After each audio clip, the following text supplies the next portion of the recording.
Welcome to Behavioral Grooves. My name is Kurt Nelson. And I'm Tim Houlihan. Behavioral Grooves is on a mission to share conversations with great researchers, astute practitioners, brilliant authors, and accidental behavioral scientists in ways that you won't hear anywhere else. Like the way our guest for this episode spoke about employee engagement and how many companies are ignoring a huge problem. So think about it. Would we ever let our websites be down 70% of the time, or let our hotels only be 70% occupied, and yet we let our workforce be 70% disengaged? That was the voice of Susan Hunt Stevens, and this is one of many important questions we discussed during our conversation with her. Susan is the founder and CEO of WeSpire, a technology platform that connects employees to an organization's unique mission and values in ways that help them achieve the company's goals. WeSpire delivers applications at scale, including programs supporting diversity and inclusion, so that employees are recognized for shaping a welcoming community both inside and outside the firm.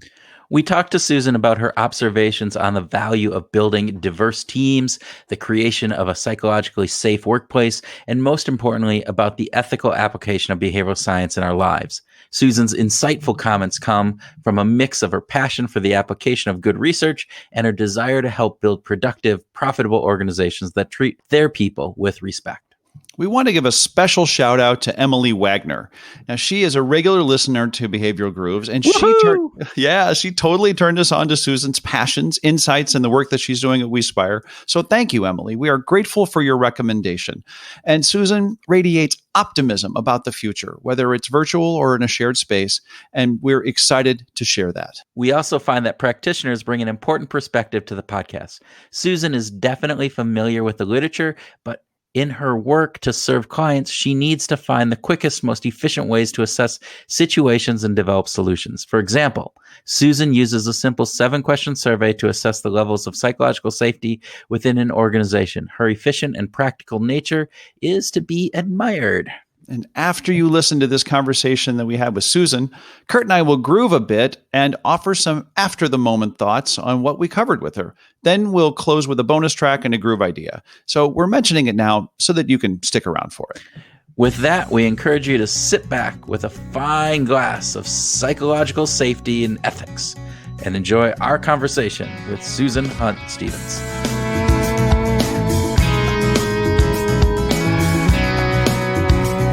Welcome to Behavioral Grooves, Susan Hunt Stevens.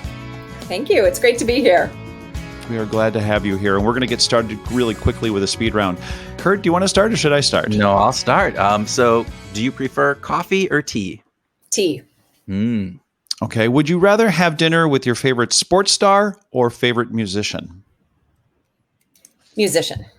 You're already two of Tim's favorite. Is like he doesn't drink coffee and he's the musician. So you're doing a good job. It's the double bonus bundle right now. Yeah. Okay. Perfect. Yeah. Would you rather learn a new instrument or a new language? An instrument. Okay. I get 3 for 3 with Tim. So you are you're nailing it. I know which instrument. I would love to learn how to play the fiddle. The fiddle. Wow. Yeah, the fiddle. Okay, so this is supposed to be a speed round, but we're going to take a break here. Okay. What about a fiddle makes that the preferred instrument over a guitar or piano or saxophone or whatever other potential instrument is out there? Fiddle. Yes. So I'm an Irish step dancer. I'm learning. I'm an intermediate dancer. And the fiddle just seems to be the instrument that brings, the most fun dances, especially reels, to life. And it would just be so fun to be able to not only dance, but to play. See? Particularly in bars in Ireland. Bars in Ireland. Oh, there you go. It brings it all around. There you go. Totally. There was a story behind that. We have lots more conversations ahead of us here, Susan. I just wanted to say, because bars in Ireland, I've got great stories to talk about there as well. Okay, so last speed round question: are teams more productive when they're more diverse or when they're more similar? When they're more diverse. Okay, good. That's great, because that's what we want to start talking about. Why is that? Why is a team more productive when it's got more diverse individuals on it? And you might also want to talk about what that diversity means. So what the research has shown is that teams with more diverse members perform better, whether that board of directors or teams that are building new products. And I think it's because everyone brings a unique perspective that is able to see both problems and opportunities from a different lens and can bring that differing expertise and perspective to finding better solutions. And so some of the most exciting research is what happens on boards when you have diverse perspectives on boards. And there are now actually investment funds that are looking at investing in companies with diverse boards and leadership teams. And those investment funds perform better than those that don't take diversity as a screening criteria. That's fascinating. So when you think about the boards, what is the unique quality of boards that lends itself to having the impact that diversity does when you're thinking about boards? Is there something unique there? Well, so I think boards are charged with strategy first and foremost, and making sure that the business's strategy, when you think about the importance of strategy, it's looking longer term, it's thinking about risk, it's thinking about opportunity, and that requires innovation as well as a more, frankly, diverse set of perspectives to see the pros and cons of different decisions. I also think boards are often asked to handle very complex decision making, and complex decisions are, you make better decisions in complex decisions when you have a diverse range of perspectives about what could go well and what could go wrong. You're not getting that sort of single track thought that can often send a company or a group of people into a ultimately bad direction. So help us understand what you mean by diversity. Are we talking about like diverse being like a 35-year-old white guy and a 55-year-old white guy? Well, diversity can depend on a lot of different factors depending on what the majority of the organization is. In general, on boards, you do not have as much perspective from women and underrepresented minorities. So in the case of corporate boards, when you say diversity, you are often talking about gender and race. Great. Now, in leadership teams, that can be very different. If you have a school that primarily has women teachers, or you have a hospital with primarily nurses, you may find yourself in a place where the majority is actually women and the diversity you need to bring in is men. And so what you are thinking about is, how does this organization reflect the society that it is serving and representing? And if that organization isn't representing the society that it is serving, then it has a lack of diversity inherently in its structure, irrespective of race or gender. And I think what has evolved, however, in most cases, certainly the tech industry that I work in, but boards of directors, finance organizations, is that generally, when you are speaking about diversity, you are speaking about, is there a 50-50 equity, representation in terms of gender?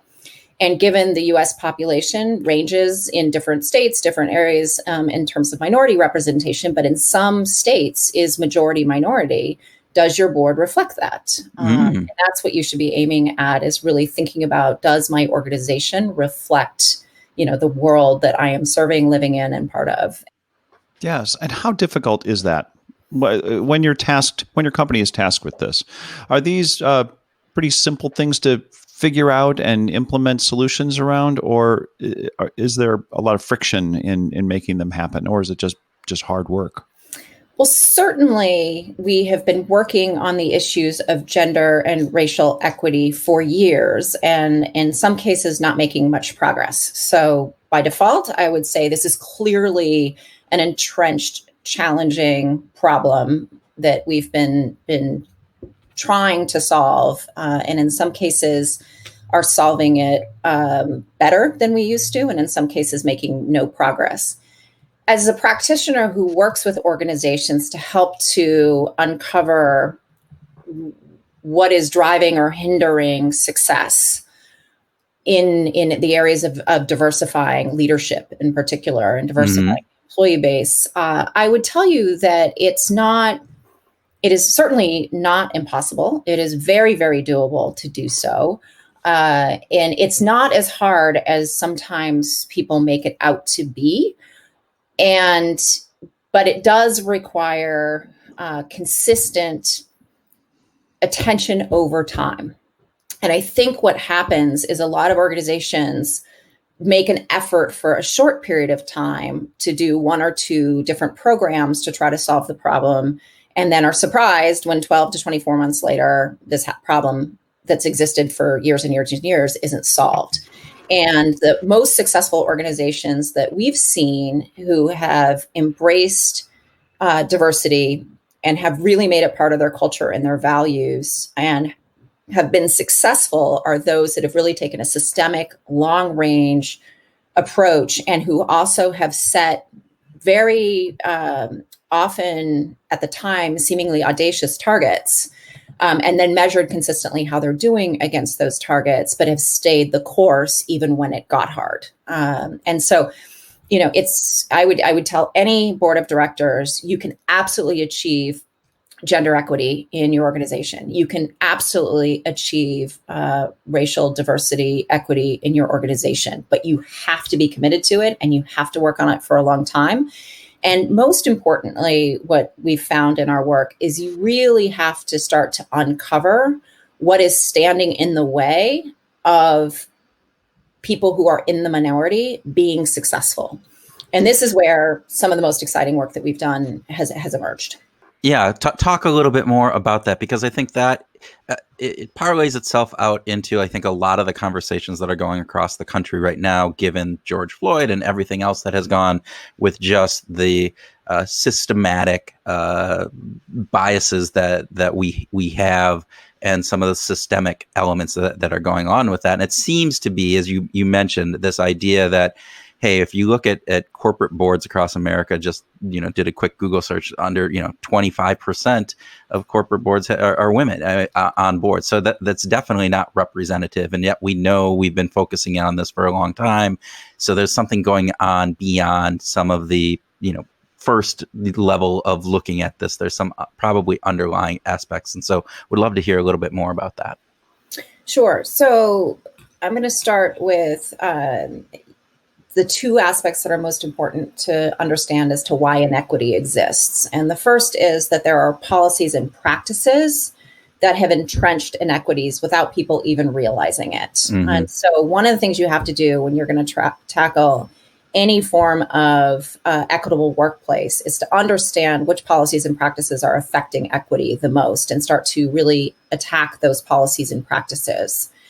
The other is to understand that inequities happen due to behavior, and that there are things that people do to each other, often without understanding or having any conscious awareness of it, that creates a sense of psychological safety in the workplace. And what was been fascinating about our work is that without intending to stumble upon psychological safety being key to diversity, equity, and success, we did. And so what we had been doing is working with organizations to understand when women and underrepresented minorities in those organizations succeeded, why did they succeed? When they didn't succeed, why didn't they succeed? And what were similar and different for those that did succeed? And we took a very data-driven approach. We interviewed dozens of people in the organization to get hypotheses around this. And these were confidential interviews where they could say whatever they thought, and collected hundreds of hypotheses and then tested those hypotheses to be able to rule in and rule out what was driving success. And the hypotheses fell into three categories. The first were demographic. There were things about a person's education or background or age or, where they were raised or what school they went to or whether they were an athlete, things like that, that people thought drove success. Then there was a whole category that was sort of tied into the business itself. They worked for this manager, or they were with this client, or they had this training, or they had this, sponsor or mentor, or things like that. What we would call situational. And then the third category all fell into things around behavior. They're extroverted, they're, analytical, they are this in Clifton Strengths or Myers-Briggs, or, just how they behave. And what was fascinating was for this, very large consulting firm that we worked with on this, we were able to rule out, because of the great work they had done already before we got there, almost all the major hypotheses. There was no statistically significant difference between women, underrepresented minorities, and men on the vast majority. So being a college athlete had nothing to do with whether women succeeded or not, and say, no, that actually didn't. We found one pretty big demographic finding, which was and a policy practice finding. And then we found psychological safety, and the varying levels of psychological safety is the other really key finding. So just because it's fascinating, I'll tell you what the demographic finding was. Thank you, because I'm sitting here going, what was that? So if you had a stay-at-home spouse, irregardless of your gender, if you had a stay-at-home spouse, you were more successful than people who did not have a stay-at-home spouse. So that, of course, raised all sorts of policies and practices questions for this business. Like, why have we structured it so you basically have to have somebody staying at home for the other person to be successful? And what they realized is that what was manifesting right now as a gender equity problem was actually going to become a generational problem, because when you looked below at the group that was coming up through the organization, this is a very pyramid-oriented organization, many had partners with equal roles. And the conversations that we were hearing was that I'm going to have to change jobs because it's not fair for me to ask my partner, who is a surgeon, to not work. Just so that I can be gone Monday through Thursday doing this kind of consulting work, and things like that. And so they had to really rethink kind of how this is all going to work to tackle that issue. But the other issue that popped was this very, very significant difference in psychological safety. And for those people not familiar with the concept of psychological safety, Amy Edmonson, a professor from the Harvard Business School, did some really groundbreaking research around this in the late 90s. But it's essentially the ability to bring your whole self to work and not feel like you're going to be penalized or hurt or humiliated for your ideas, your suggestions, and your thoughts. And what the reason psychological safety has really risen in the last probably 4 to 5 years is something companies are paying a lot of attention to was because of Project Aristotle, which Google did, where they were doing the same kind of research work of trying to figure out what drove the highest performing teams. And what they found were the highest performing teams were those with the highest levels of psychological safety. So the implication for diversity, equity, and inclusion work is actually kind of exciting from my standpoint, which is to have high performing teams, you need high levels of psychological safety. If then you are looking at your organization and you have vast discrepancies in psychological safety between groups for any reason whatsoever, whether that's gender or race-based groups, or whether that's age-based groups, or whether that's which country they're working in based groups, you will have performance issues relative to if you had everybody the same. So if you can work to strengthen psychological safety broadly for the whole company, you are not only going to increase performance, but you will likely increase the success of those people who had lower psychological safety. And at least the vast majority of research and that we've done with companies, we have found that often women and underrepresented minorities have lower levels of psychological safety. And so if you can improve that, what we would hope to see play out over time is that the company is going to perform better, and you will retain and promote and grow your women and underrepresented minorities more. And so back to, what do I advise if you're trying to create a more equitable organization? Of course, you want to do all the things that we've known for years about, developing a good talent pipeline and making sure that you're doing all the things you should be doing in the recruiting process to have equity in the hiring and equitable promoting and all these things. But I do believe that focusing on psychological safety is something that we have not seen as a key aspect of what you should do to improve diversity and inclusion. And if we can make those two links, everyone wins. Yeah, I haven't heard of that link before. And so I think that's really exciting to see the research that points to the connection between the two, because if that can be, it goes back again to what we were talking about earlier. Some of those, we've been trying to do different programs and processes in order to improve this stuff for many years, and it just doesn't seem to be working. And so obviously we're missing something. And if this is that link, that missing link per se, then we've accomplished something. So I'm going to ask more of a tactical question here. So if people are listening to this and they're leaders in a company and they're going, okay, sounds great, I want to do that. How do I go about improving psychological safety inside of my workplace? What are some of the tips and tactics? Well, the first thing you have to do is figure out how is your psychological safety in your organization. So the first thing you have to do is do a psychological safety assessment and to figure out, do you have high levels of psychological safety? Is it the same across the board? Are there unique differences depending on different factors? And to test those hypotheses and to figure that out. And that's really, I find that to be some of the most rewarding, eye-opening work that we do, is when we're able to show a company and say, look, overall, your psychological safety is here, and here's how that compares to other companies we've worked with. But here's where you're strong, because there's 7 different dimensions of psychological safety. So you might be really strong in, mistakes not being held against people, but really, weak in risk taking, for example. And so where are you strong? Where are you weak? And then, on those hypotheses of what's driving psychological safety, can you rule some of them out? No, that's not having any impact. Are there some where it's like, oh my goodness, yes, our young people feel much safer than our older people, or our women feel less safe than our men, and you find those things. Once you find those things, then you have to kind of ask yourself, okay, is this a policy practice problem, or is this a behavior problem? And that's where you get into what do we do about it. So I'll give you some insights as examples that can help bring this to life. So we found in a client, for example, that one of the things that affected psychological safety was the prevalence of after-hours social events. And many employees that did not feel able to attend those or didn't enjoy them. Anyway, and when you looked at who couldn't attend and who didn't enjoy them, they felt much less psychologically safe than the rest of the organization.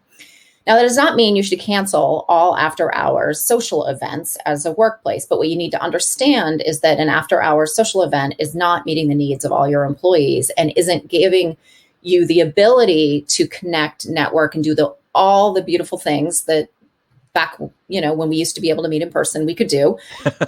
But you need to think about, how do I do this in a way that's more inclusive? And so maybe as a leader, instead of coming to town and just having dinner with folks, you have a sign-up opportunity for people to have a breakfast with you, a lunch with you, or a dinner with you.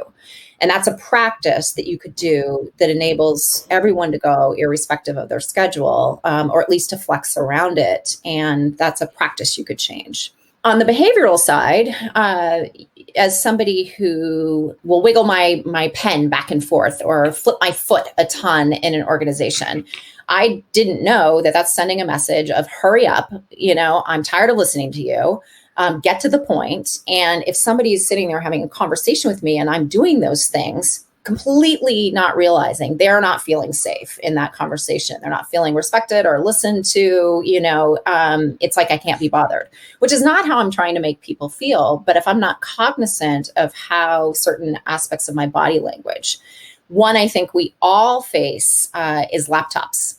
And so one of the things that they have found is meetings where everybody's on their laptop typing things create psychological safety issues for some of the people in the room, not everybody, but some, because they don't feel listened to, not paying attention. So for example, we went to a laptops closed, practice in our company all hands meetings after learning that people being on their laptops and typing things was making a lot of people just feel not respected or listened to or any of that. And it's this little thing that you don't think would be important, but it's a behavior that you have to teach. Yeah, it's really I remember the very first time I was doing some work. Actually, it was with Microsoft, and I went in. I was presenting.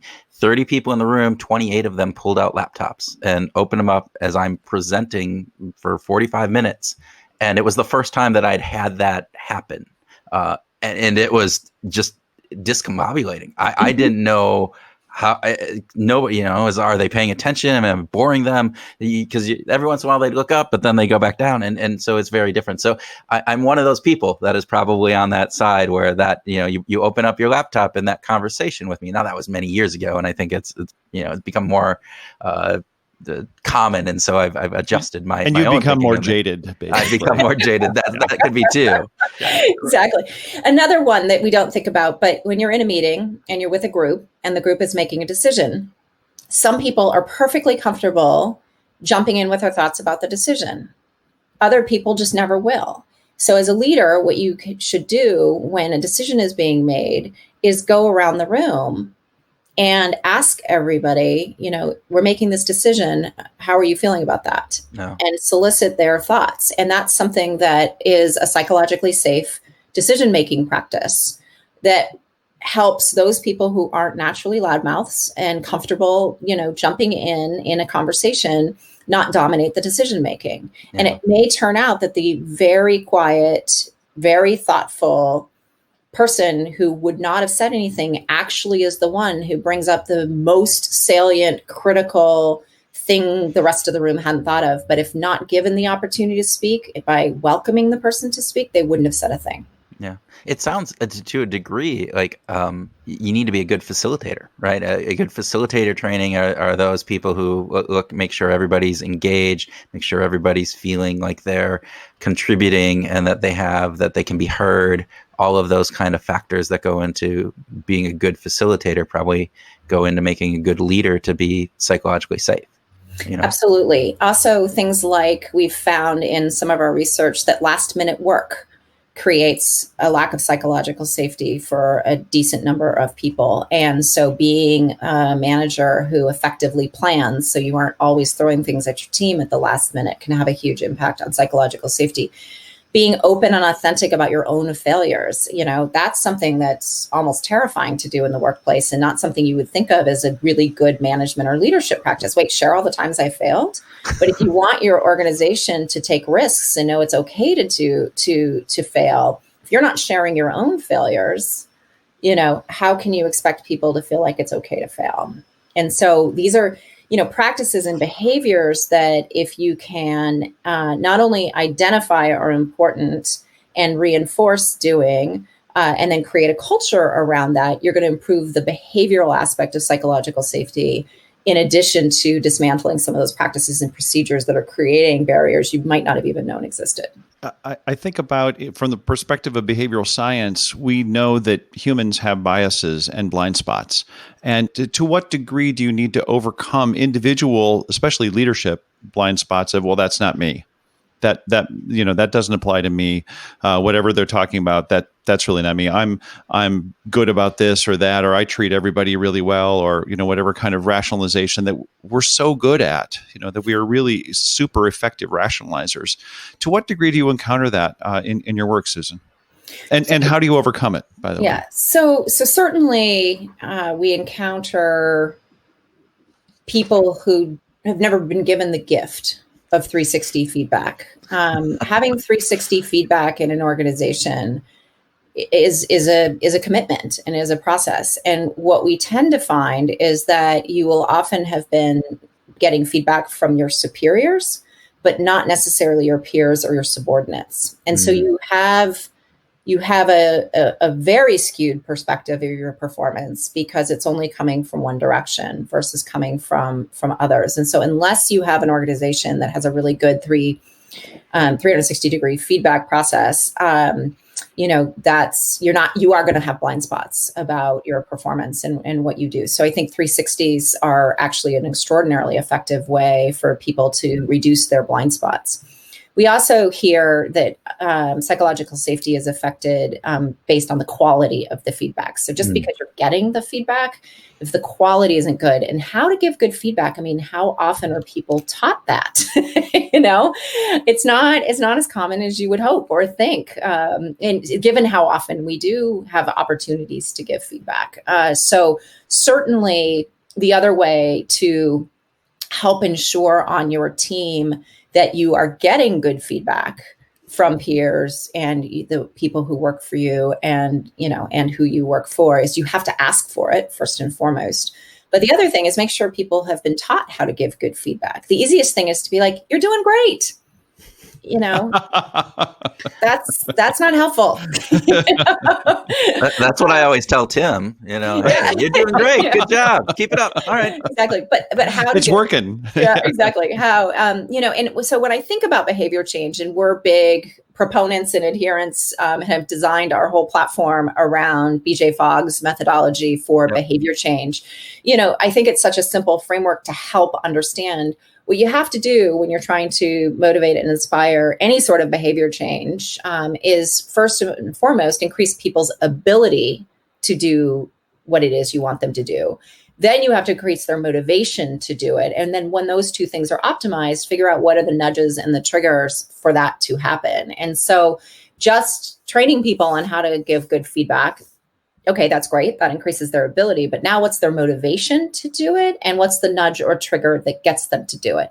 That's actually one of the things I worry about with moving away from the annual performance review, which I don't think was the most beautiful concept in the entire world, but it was a nudge and a trigger that was built into every year. And what we hear from employees is when companies make a transition away from that annual performance feedback into an always feedback environment, is that there really isn't that nudge or trigger to be thoughtful on an annual basis about a person's career and their career path and where they're going. And what you get into is a lot of more short-term reactive about how the last 2 weeks have gone. Not a thoughtful, so I think there's a happy medium between more consistent, more regular, feedback and a nudge or a trigger for a really thoughtful, conversation that's more strategic in nature.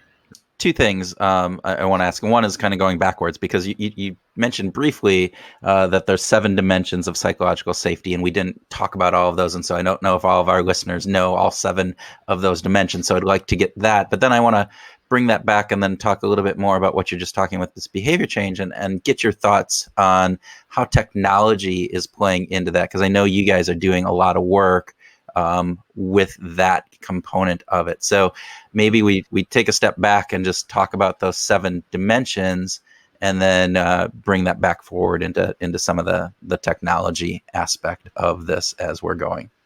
Sure. I think the easiest one to start with is discussing the 7 factors around psychological safety. And there's actually an assessment that we use. And so it's 7 questions. And the first is, if I make a mistake, it is often held against me. Okay. The second is, I'm able to bring up problems and tough issues. The third is, people sometimes reject others for being different. The fourth is, it's safe to take a risk. Okay. The fifth is, it is difficult to ask for help. The sixth is, no one would deliberately act in a way that undermines my efforts. And the seventh is, my unique skills and talents are valued and utilized. And so this assessment is what the Google team used. Wharton, I believe, has authored and open sourced this assessment. And so what we will do is we will ask these 7 questions and on a scale, and be able to look at each of these dimensions on a scale of, this happens regularly or this doesn't happen at all. And to look at that dimension on a scale for each of those 7 factors. Good. Thank you. Thank you for that. And my second question was, again, around, you're talking about driving behavior change using BJ Fogg's model around that. How are companies integrating technology in this? I know everything today seems to be moving digital. How much of this can be moved into a digital format versus how much needs to happen in, real life, face to face, or however else we're going to do that? Yeah.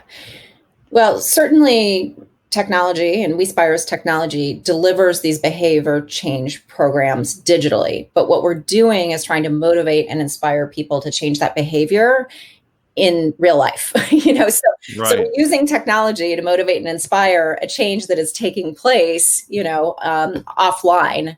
Often, sometimes the things you're being asked to do happen online, but often it is to volunteer, in your community or to make a donation.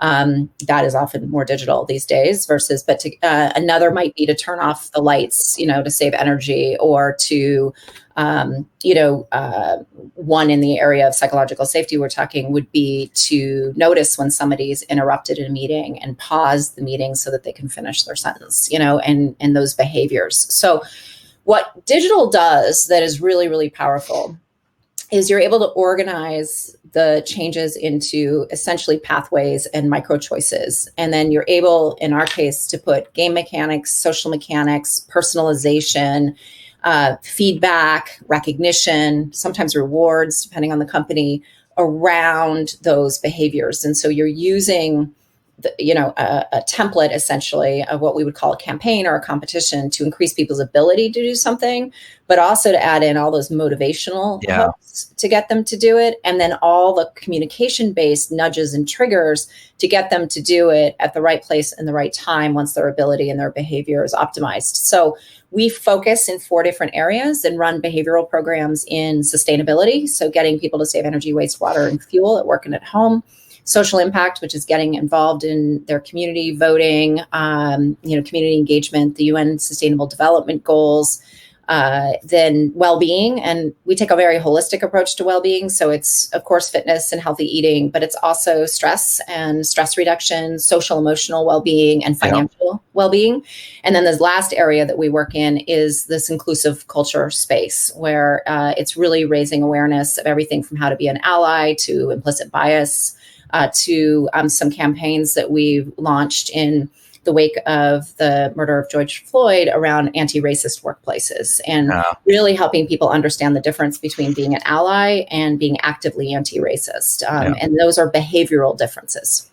I go down those rabbit holes that get me going. So you get 3 people who are passionate about behavior change in a room, and you can geek out for hours. It is such an emerging science and such a we're such early days of behavior change and what works and what doesn't work, let alone how technology can be used for good in the area of behavior change. We certainly have seen examples of how it's being used to not always be good, shall we say, in areas. But but just on that last part, right? I mean, it's one of the things that we talk about a lot on the show is just the ethics of this marriage between behavioral science and machine learning and some of the AI that's coming. Just actually the ethics of behavioral science in and of itself, as it gets more, and powerful is probably the wrong word on this, but this idea of, can you use behavioral science for evil, and even sometimes using it in what you think is a good or maybe just a ambivalent way that actually has some unintended negative consequences. And the fact of the matter is that I think that's only going to get more difficult moving forward because of the ability of how technology is going to be integrated with this, as well as the advances that we make in behavioral science. And so just your thoughts in general on some of the ethics that you think are going to play out and be important moving forward. Yeah, so I think one of the most powerful chapters in a book about behavior science was Nir Eyal's chapter about the ethics in Hooked. And, Hooked obviously is about the marriage of behavior science and technology. And he had a whole chapter devoted to the ethics of this. And, again, let's bring us back to the fact we are in such early days. I can think back, and I wrote what I think might be the first white paper ever in the history of the internet on behavioral advertising back in 1999, when I was the director of marketing for New York Times Digital. And we were one of the very first websites to do behavioral advertising. We would show ads based on your age, based on what you were looking at, and all of this. And I had no idea what we were unleashing at that time. Wow. Yeah. Wow. And so, I've been in this behavior space, but for my first 10 years in the industry, it was all about the commercial aspects of behavior and frankly, getting people signed up and buying subscriptions to news. So we were saving journalism. So that was good. But, we were also getting people to click on ads and buy things through these techniques. what I saw in my next 10 years, and I transitioned from the New York Times company to starting and founding WeSpire right at the cusp of this, was social media. And what social media as an ad-supported media that had two things. First is a treasure trove of data about us that I could, that we would have never had that level of data at the New York Times. And we had a ton of data. We didn't know who all your friends were. We didn't know, what you were saying to them and sharing about the exciting things that were happening to your life. And so it became an incredibly powerful media for connecting people to commerce. Then what we've learned is that people realize that commerce can also be ideas and thoughts and opinions and all of this. And I truly don't think in the early days that the major social platforms really understood how their ad systems would get manipulated for changing people's thoughts and ideas about who would be elected or what the power structure of a country should be. They just didn't see it coming. Whether they've responded effectively since that's happened, we could have a whole different show on that topic. But I don't think they realized the power of what they were going to do because nobody had ever done this before. Yeah. We now know that what we are doing is both good and bad. We now know that there are things happening in games that are not great for kids. And we know there are things happening in games that are great for kids. We know there's things happening in media and social advertising that are actually good for people. We know there's a lot that's happening that's bad. So, what we all have as designers and developers of these systems and these tools upon us, I do think is a moral and ethical question we have to ask ourselves each and every day. How is this system being used for the betterment of humankind? And how is this system being manipulated in a way that could hurt humankind? And I just don't think we're good at asking that second question enough. And, as a founder and a designer of a system, that is very powerful at driving positive behavior change, I'm super proud of what we've done. But I'm also aware that if we weren't really focused on these four areas that are very good for people and society and the environment, could what we built be used for other things? Probably. So how do we make sure it's not, and how is every company thinking about that? And, that's why I think it's just such early, days on this. And we just need to be mindful that we're going to all keep learning an extraordinary amount. And, then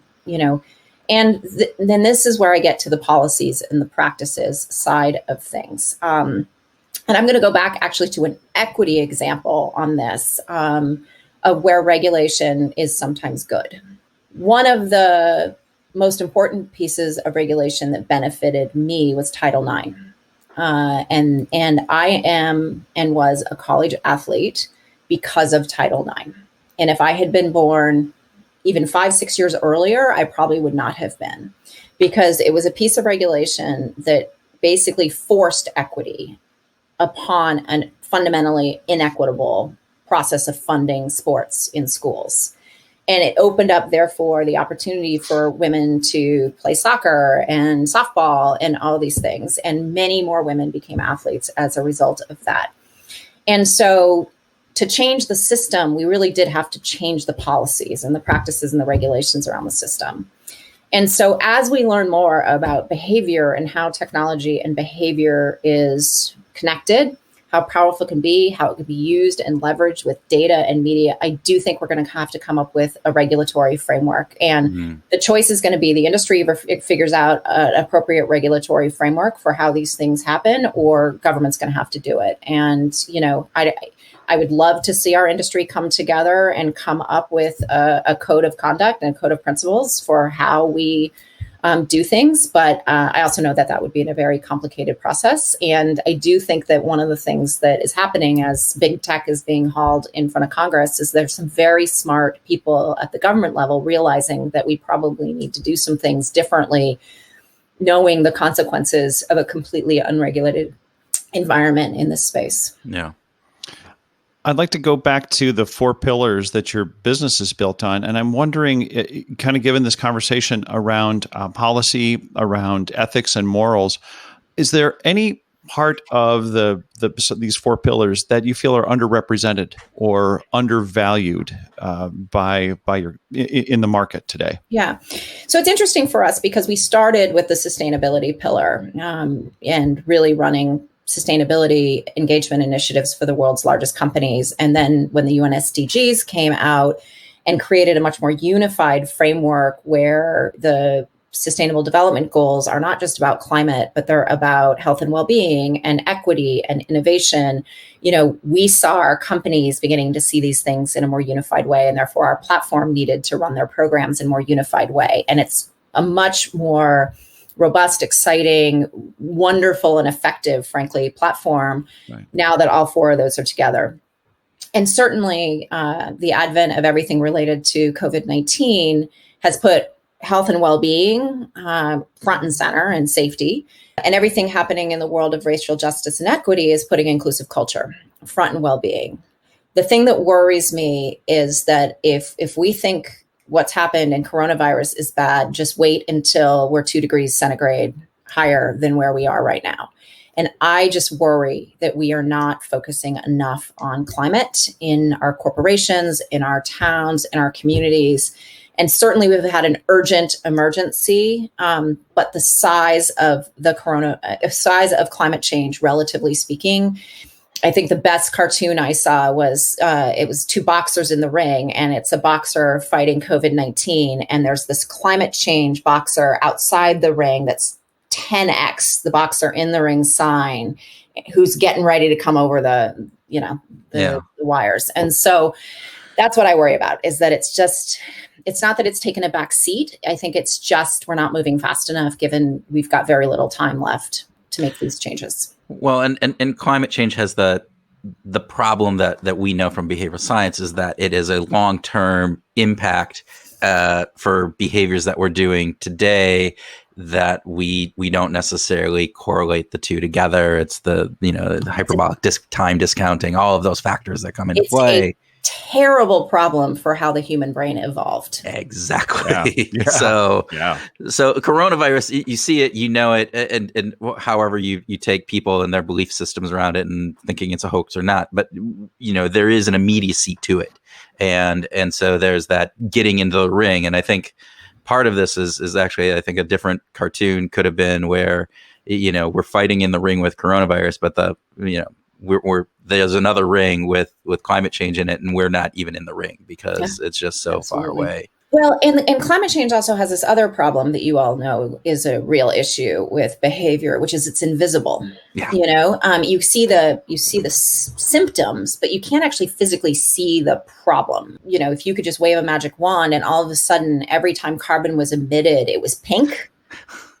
Right. We would realize the scope of this problem, and you would be able to look at the scope of your own personal problem and all of that. But the fact is that it's an invisible, an emission is invisible. It has these horrible impacts, but you can't physically see it in some cases. Smog is the only, sort of in the manifestation of the air gases, the one thing. And so I wrote a blog post about why seeing the Himalayas matter. And there's nothing we're doing in coronavirus that's going to solve climate change, even with a short-term drop in emissions.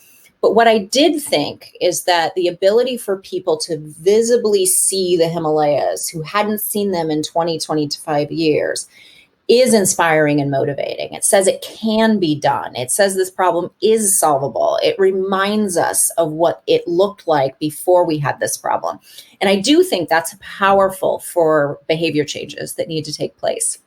So that's one of the reasons why, if you think about a couple things that have taken off in the world of climate and climate mitigation strategies, funny enough, Priuses, really took off in the early days as hybrids because they were so physically and visibly different looking than other cars. So it enabled somebody to say, see, here's my values. I care. And signaling. Exactly. The other are things like solar panels. Once one person puts up solar panels in a neighborhood, the likelihood of other neighbors getting solar panels is much, much higher because you can physically see and then go, increase your ability to do it by asking your neighbor how they did it and how much it cost and all these things. Your motivation is like, oh, if they do, I can, and the social norming around it happens. And so one of the things we've tried to do with our platform is bring visibility to invisible behaviors. Because if I'm choosing local organic chicken, it doesn't look different on that plate than that regular factory chicken at all. But if I get to say that I switched and am now, getting my local chicken at a farmer's market and feel really proud of that, and people can congratulate me for doing that, I've just brought visibility to what people would not have seen. Or if I've turned down my water heater, or if I've put insulation in my walls, nobody would have seen that. And therefore I got no positive feedback, no motivation, therefore to do it, not anything that would really happen. But just by bringing visibility to these changes people are making, there's the opportunity for all the kudos, the congratulations, the recognition, the feedback that we know will then inspire more changes. Yeah. We could nerd out on this for another several hours, but I have to ask, what's on your playlist? So I do have in addition to Irish step dancing, a streak for Irish music, but being from Boston, Dropkick Murphys, Shipping Up to Boston is on my playlist, of course. I've also just love to dance. And so admittedly, the first song played at my 50th birthday party was Dancing Queen. Oh, fantastic. That's good. I'm just curious, music is important to you, it sounds like. Do you ever listen to music while you're working? Not as much. And part of that is that most of my day is spent listening or talking to other people. So most of my music listening happens at the end of the day or on the weekend when I am in the kitchen and baking or cooking something, or if I'm going for a walk, or if I'm, practicing dance at the end of the day. Yeah. That's fantastic. Cool. Susan, absolutely wonderful talking with you. Just pages of notes here, which is always a really good sign. And my thing, I like. Thank you. I just want to dig in more deeper. But thank you for your time and for your insights. And we are just super, super happy to have you be a guest and appreciate that. Well, thank you so much for having me. This is really, really fun because as I told my team, I could talk about this for months. Fortunately, it's a short podcast. So well, thanks for having me. Take care. Welcome to our grooving session where Tim and I groove on what we learned from our conversation with Susan Hunt-Stevens, have a free-flowing discussion, and whatever else comes into our ethically primed brains. Absolutely. I love that. Ethically primed brains, because that it was the last thing we kind of talked about with her. Okay. Some musical, crap that you always do. No, it was fantastic. Yeah. She's a Dropkick Murphys fan. I so dig that.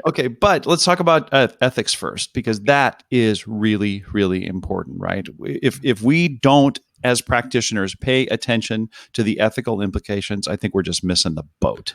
Honestly. Well, I think we've talked about this in a multitude of episodes, right? So the idea that we can continue going down this road without a code of ethics or without something else that is going to guide us, I think is a little bit silly. I think we need to have something in order to make sure that we are doing behavioral science for good and not doing it for bad. Yeah. And the way of looking at that, right? I mean, I loved how she talked about how designers and what designers need. And she said that what is it that designers need to ask, how is the system being used for the betterment of humankind? Yeah. But then the corollary, right, which is the other aspect of this, is how is the system being used, or how could the system be used for the detriment of humankind? Yeah. Yeah. Because guess what? Everything that we do is going to have unintended consequences, right? Mm-hmm. It's very possible that we're creating for good and bad at the same time. Good and evil. I thought that you were going to, put your little finger up to your mouth like Dr. Evil.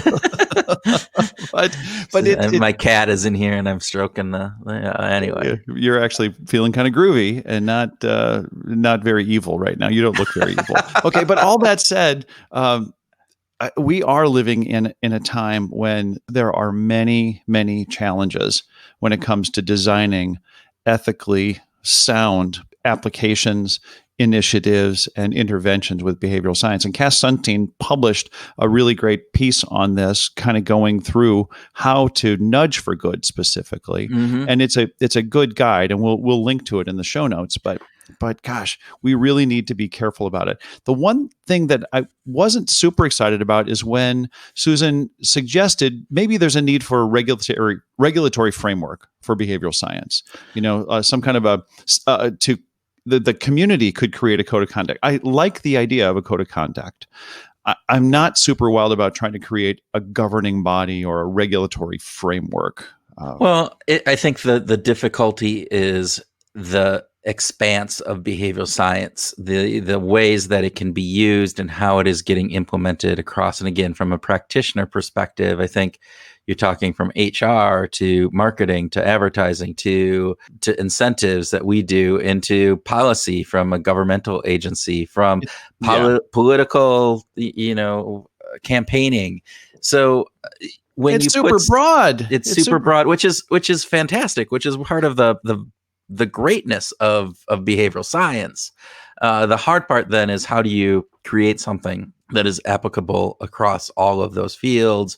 As we always talk about, context is important, so context matters. And it may be that we may need to have something like that in the future. I just hope we don't have to. And I wouldn't want to be part of having to try to figure it out, because it seems way too complex for this little ethically primed brain that is not up for that task. That said, it's important that we consider. I'm glad that we talk about it as frequently as we do. Well, and I do like. So she did mention again the chapter in Nir Ariel's book called Hooked. Yeah, rhymed. But it was and I haven't read that for years, but I do remember that. And the idea of using this, particularly in product design, is you got to really think about what you're doing and how that is impacting the end users, and not just is it lining your pockets. So, all right. So we got ethics out of the way. So now the rest is just downhill, right? Well, we still have some topics that are really near and dear to my heart. And for me, the next big thing is the psychological safety. Oh, I thought you were going to talk music. I don't know. There you go. Well, again, she's a Dropkick Murphys fan. I think that it's pretty much all we need. Okay, psychological safety. Yeah. Let's get into psychological safety. So the work of Amy Edmonson is terrific, and I'm really glad that Susan and her company have embraced it so strategically and so emphatically. And it's really cool that she can use just this simple 7-question survey, based on Amy Edmonson's work from Harvard, that really just highlights this is a great way of coming to how are we doing. Get a quick assessment of how's the organization doing? How's the team doing? How am I doing? How am I feeling? And in a very simple and straightforward, it's a very efficient tool. I'm going to go over them really quickly just so people can hear them and they don't have to search for them. All right. So the 7 questions are this. 1, if you make a mistake on this team, it is often held against you. That's a negative correlation, obviously. 2, members of this team are able to bring up problems and tough issues. All right. 3, people on this team sometimes reject others for being different. Again, negative correlation. 4, is it safe to take a risk on this team? 5, is it difficult to ask other members of this team for help? Negative correlation. And 6, no one on this team would deliberately act in a way that undermines my efforts. And finally, the 7th question, working with members of this team, my unique skills and talents are valued and utilized. Fantastic model, fantastic way to try to uncover how safe your team feels. So as a manager, you can put a quick little survey together. You can ask those questions to your team, get that feedback, and take it in and assess how well you're doing on that. And it's culturally specific, right? It's going to be if you're doing this in an organization that has offices in Mumbai and New York and London and Sydney, it's still going to be culturally relevant because you're talking about the team that you work with. You're talking about the organization that you perceive. And it's important to get this kind of feedback. I think Susan referenced the idea of the 360 is so important to raise awareness and to point to, well, here's some challenges that we have. And it can be very specific. It could be within specific parts of the culture and within specific parts of the organization. Well, and you brought this up, though, too, is the hard part about administering this isn't the actual administration of it. It is the acceptance of it from a leader perspective. Yeah. The idea that while it's an easy test, survey to administer, it can be difficult to hear that feedback if it's different, right? And if it's not what you want to hear. And so you have to be open to the possibility that your team isn't necessarily feeling psychologically safe, even if you want it to be or think it should be. I was impressed by the example that she gave about the after-hour social event when she was talking about how some employees weren't really enjoying these after-hours events for a whole variety of reasons, right? But maybe at the core of it, what I took away is that maybe the days of the company saying, look, this is how you play the game. If you want to get into the good old boys club, this is what you have to do. I think that those days are, if not over, they're swiftly moving away from us, and that it's time to think about how to be more inclusive within your organization, to basically have a bigger table for the team to sit at than to say, well, if you want to be in, you're going to have to rise to this crazy standard. But Tim, that's the way it's always been done. How could we change that? Yeah. It's great, right?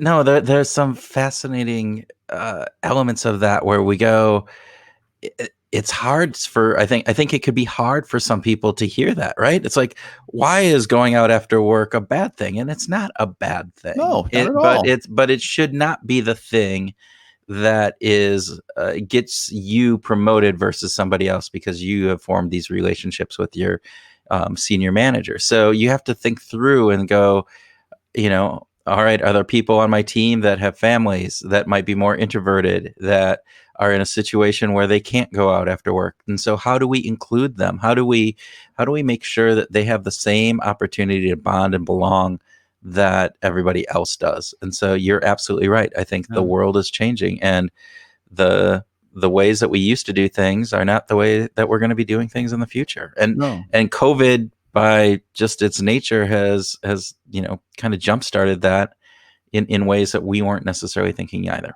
Susan Cain's book Quiet comes to mind on really pulling out this idea that not everybody's an extrovert. You don't need to be an extrovert to be a leader, to be innovative, to be clever, to be thoughtful, to be strategic, to be a great contributor to your team. You can still be an introvert and do all that.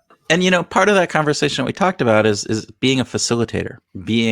So as a manager now, it's this aspect of facilitating these conversations and facilitating these interactions and these engagements. And so you have to be able to listen and to understand who on your team isn't speaking up and who isn't adding to the conversation, and figure out, is it just a bad day for them? Do they want to be this way? Or is this something that maybe, you're not providing the right environment for them to be able to be part of that conversation? And so facilitate the opportunity for them to participate and to add value. Yeah. Spoiler alert, the role of the manager is changing.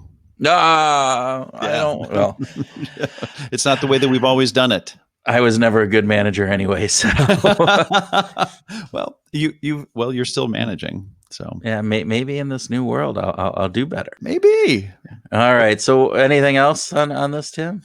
Just the diversity of teams and the importance of having diverse teams. It certainly ties back into the Project Aristotle stuff with Google and psychological safety, but I liked how Susan talked about, we tend to think of diversity in terms of gender or race, but it's more complex than that.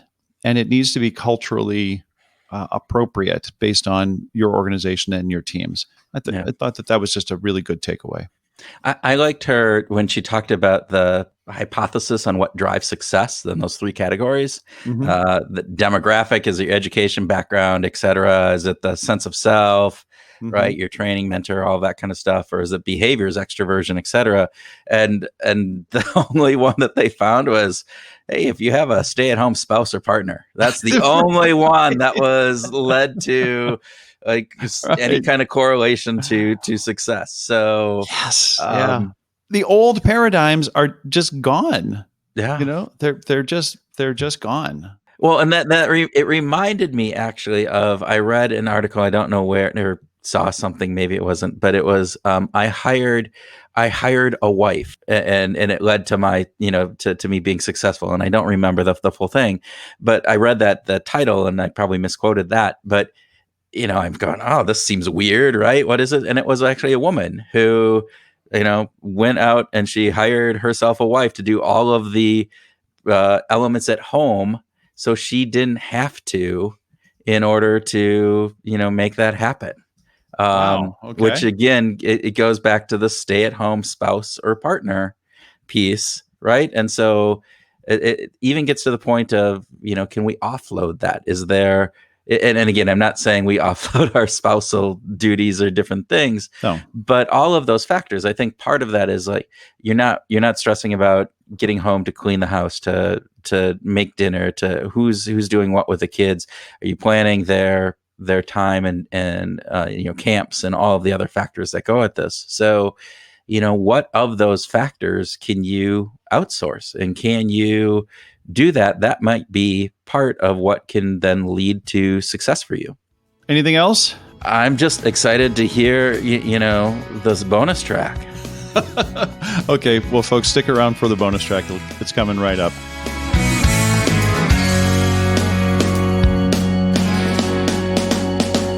Hey, Groovers, this is Tim with the bonus track and groove idea for the week. Susan Hunt Stevens engaged us with her energy and practical focus on how to help companies apply behavioral science to improve their culture, productivity, and profitability. We discussed how teams can be more innovative and productive when their members are diverse. While we typically define diverse as women and people of color, the application is more nuanced and is really context dependent. That led to talking about one of my hot topics for the past several years, and that's psychological safety. Susan shared a simple 7-question survey developed by Amy Edmonson at Harvard to assess each employee's perspectives on psychological safety at work. It's something that you can take to your own organization to assess what areas need the most improvement. Lastly, we talked about the importance of the ethical application of these very powerful behavioral science concepts. She calls practitioners to task in the development of new products, new campaigns, and new communications. She asks, how will this be used for the betterment of humankind? Kurt and I are calling on you to take action with this groove idea for the week. We'd like you to take the 7-question survey on psychological safety. The 7 questions are in the show notes, and we would like you to think about them in reference to your work environment. Don't respond in black and white with yes or no. Respond to each question on a scale, with 1 representing, say, the very poor description of your experience, and 7 being an excellent description of your experience. And ask yourself, what needs improvement? And what is working well in your current position? As always, we welcome your thoughts. Send us a note or drop us a message on Twitter or LinkedIn or Facebook or Instagram. And while you're at it, please leave us a quick review. It goes a long way in helping other people find behavioral groups.